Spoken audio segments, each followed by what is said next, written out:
హ్యావియస్ good morning. Welcome to profit master dot in. ఇవాళ 17th ఫిబ్రవరి Wednesday.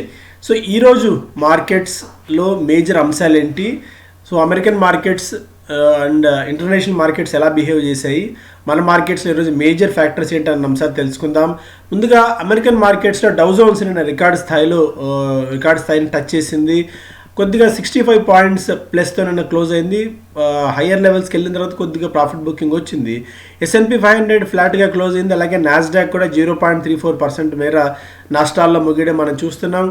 పెద్దగా international మార్కెట్స్లో మనకు మేజర్గా న్యూస్ ఫ్లో ఏవి అంత గొప్పగా లేదని చెప్పుకోవచ్చు.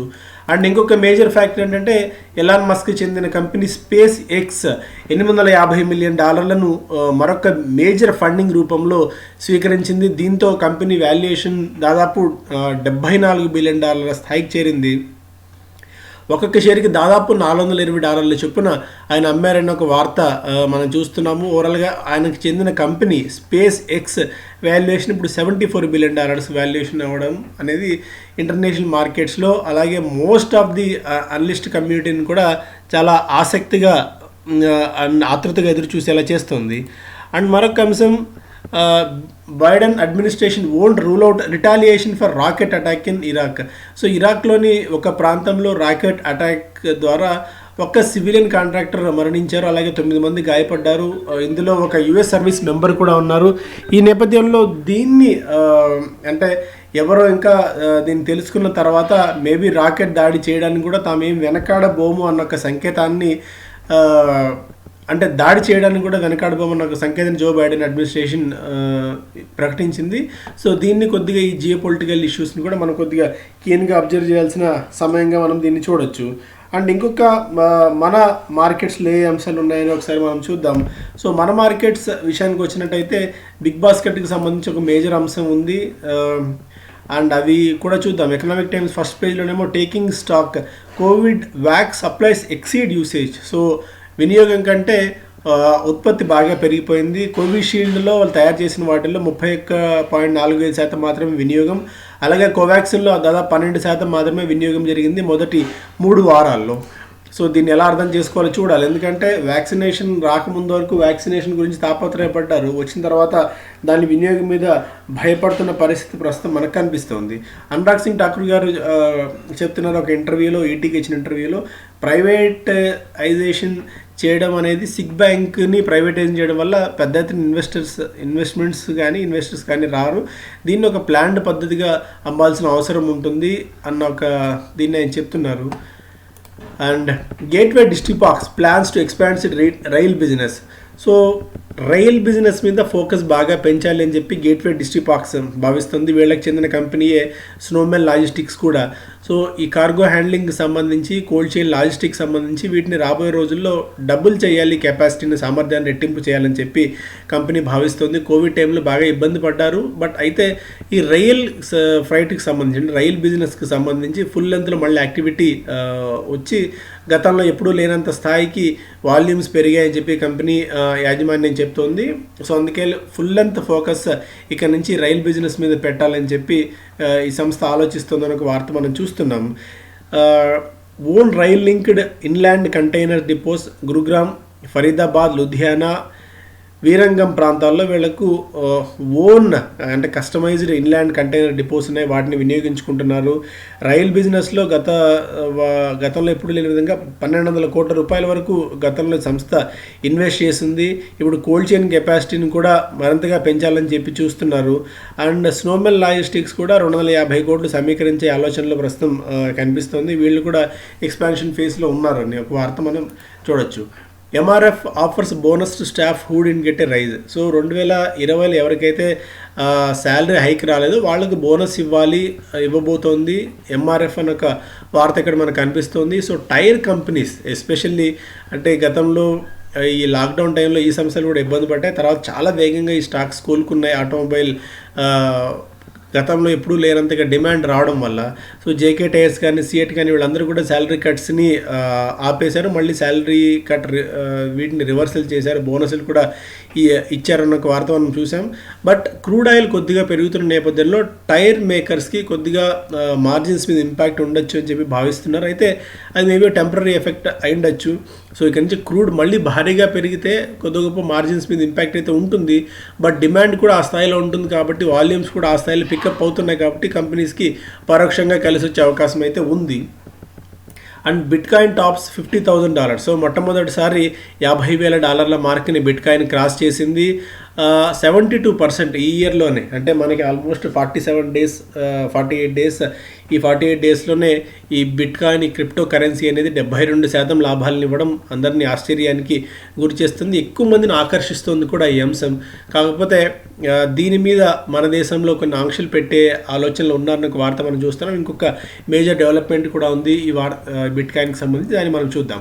టాటా గ్రూప్ ఇంక్స్ బిగ్ బాస్కెట్లో మెజారిటీ ఫుల్ వాటా కొనుగోలు చేసేందుకు సంస్థ దాదాపు 9,800 కోట్ల రూపాయల వరకు వెచ్చించబోతుంది టాటా గ్రూప్. దీంతో ఈ సంస్థలో ఇప్పటికే ఇన్వెస్టర్లుగా ఉన్న మనకి Alibaba and Abraj group 2 exit కాబోతున్నాయి. ఇందులో $200 నుంచి $250 మిలియన్ వరకు ప్రైమరీ క్యాష్ ఇన్ఫ్యూజన్ ఉంటుంది. సో దీనికి సంబంధించి మేబీ ఒక 3-4 వారాల్లో ఫుల్ లెంత్ డీల్స్ జరగచ్చు. ఎందుకంటే కమిషన్ ఆఫ్ ఇండియా కూడా వెళ్ళి అక్కడ వాళ్ళ అప్రూవల్ కూడా తీసుకోవాల్సిన అవసరం ఉంటుంది కాబట్టి సో టాటా గ్రూప్ బిగ్ బాస్కెట్ని అఫీషియల్గా కొనుగోలు చేసింది. ఇదైతే కన్ఫర్మ్డ్ న్యూస్. సో ఎందుకంటే వీళ్ళు కూడా టాటా సూపర్ యాప్ అని తీసుకురావాలని ఆలోచిస్తున్నారు. అలాగే ఫుల్ లెంత్ ఆన్లైన్ కామర్స్లో కూడా వీళ్ళు తమ పట్టు సాధించాలని చెప్పి టాటా గ్రూప్ భావిస్తుంది కాబట్టి ఇది ఈ బిగ్ బాస్కెట్ తీసుకోవడం అనేది వాళ్ళకు కలిసి వచ్చే అంశం. సో ఇక్కడ నుంచి మనం కొద్దిగా టాటా కన్జ్యూమర్ సంబంధించి వాటికి కొద్దిగా ఫోకస్ పెట్టాల్సి ఉంటుంది. ఎందుకంటే సూపర్ యాప్ ద్వారా మేజర్గా బెనిఫిట్ అయ్యే అవకాశాలు మనకి ఎఫ్ఎంసీజీ స్పేస్లో ఉన్నాయి కాబట్టి దీన్ని మనం చూడొచ్చు. అండ్ బిజినెస్ స్టాండర్డ్ చూస్తే ఫస్ట్ పేజ్లో బిగ్ బాస్కెట్ సంబంధించిన వార్త 68% కొనుగోలు చేయబోతుంది 9,000 కోట్ల రూపాయలకి. And sparkling Q3 for India. ఇంకా సో ఇండియన్ కంపెనీస్ బెటర్ రిజల్ట్స్ని, బెటర్ మార్జిన్స్ని Q3లో ఎంజాయ్ చేశాయి. ఎందుకంటే ఆపరేటింగ్ ఖర్చులు బాగా తక్కువ ఉన్నాయి, ప్రాఫిట్స్ బాగా పెరిగాయి, ప్రొడక్షన్ ప్రైజెస్ కూడా మంచి ప్రైజెస్ వచ్చాయి, బ్యాంక్స్ ప్రొవిజన్స్ బాగా తగ్గాయి. ఇవన్నీ కూడా కార్పొరేట్ కంపెనీస్కి కలిసి వచ్చిన అంశాలుగా ప్రస్తుతం మనం చూడొచ్చు. And made in India devices తయారు చేస్తామని చెప్పి అమెజాన్ ప్రకటించింది. And from Goldman to ICICI securities, most brokerage still bearish on Vodafone idea. So most of the research agencies అన్నీ కూడా వోడాఫోన్ ఐడియా మీద తమ వ్యూను నెగిటివ్గానే ఉంచుకుంటున్నాయి.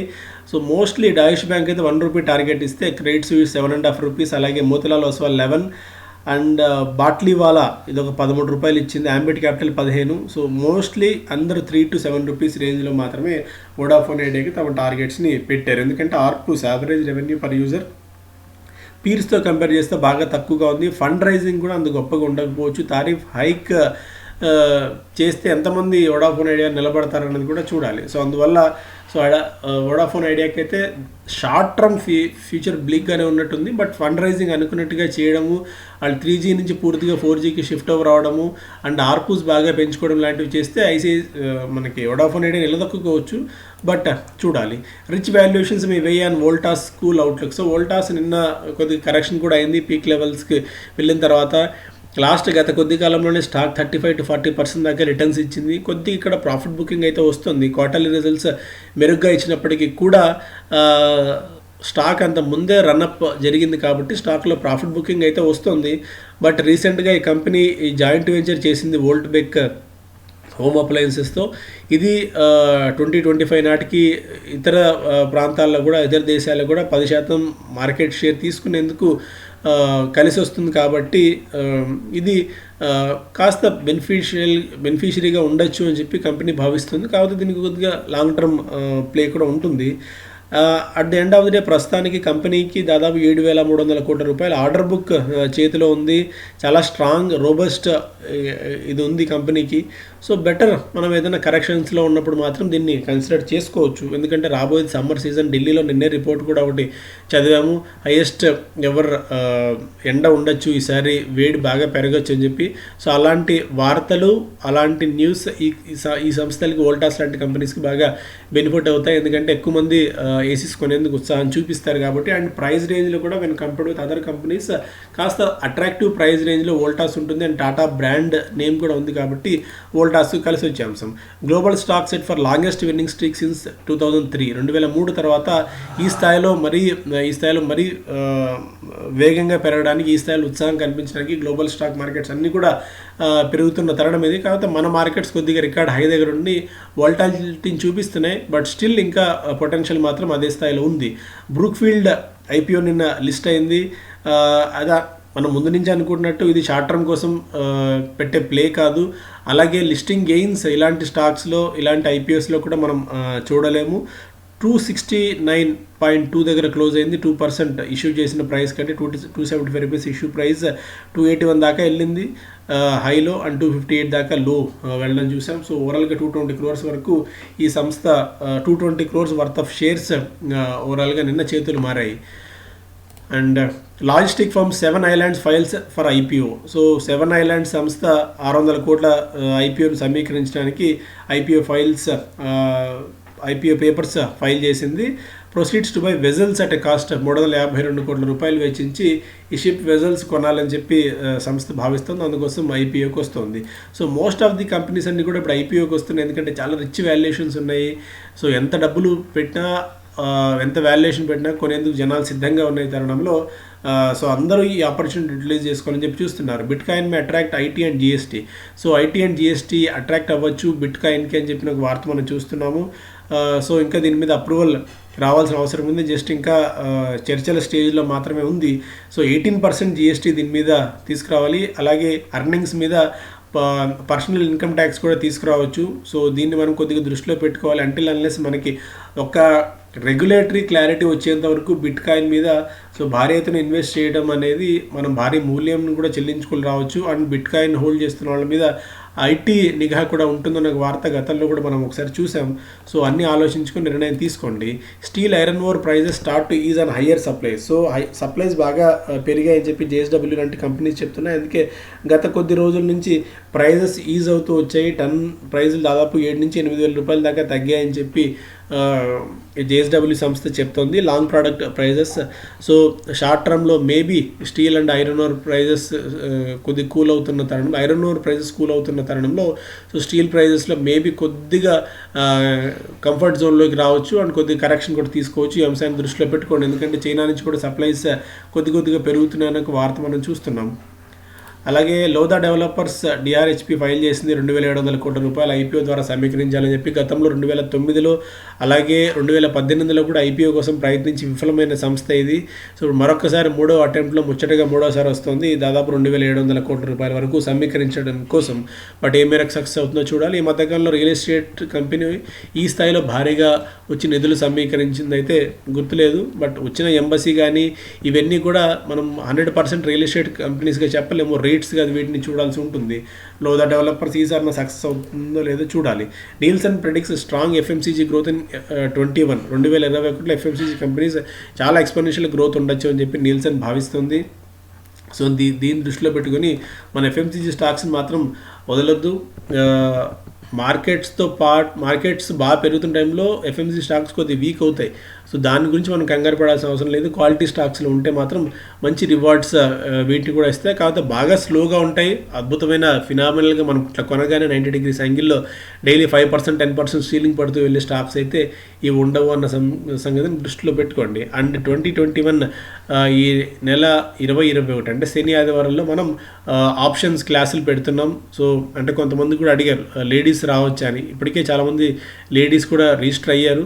సో మీరు కూడా రావచ్చు, ఎలాంటి వరీ లేకుండా. సో మీకంటూ ఒక గ్రూప్ ఉంటుంది, ఇంటరాక్ట్ అయ్యేందుకు లేడీస్ కూడా ఉంటారు. కాబట్టి లేడీస్ ఎవరన్నా ఉంటే వి వెల్కమ్ యూ. సో వాళ్ళ కోసం కొన్ని సీట్స్ మనం కావాలంటే ఎక్స్టెండ్ కూడా చేస్తాం. సో అందుకని ఎందుకంటే రిజిస్ట్రేషన్స్ మనం 15-16 క్లోజ్ అయ్యి, సో ఉమెన్ ఎవరన్నా ఉంటే they can try or they can register themselves for that options event which is happening on 20-21 Saturday Sunday. So maximum ఈ రోజులో రిజిస్ట్రేషన్, ఈరోజు రేపులో రిజిస్ట్రేషన్ చేసుకోండి, ఎందుకంటే మనం లాజిస్టిక్స్ సప్లై అక్కడ ఏర్పాటు చేయడానికి ఇబ్బంది అవుతుంది లాస్ట్ మూమెంట్లో కనుక వచ్చినట్టయితే. So thank you so much, have a great day.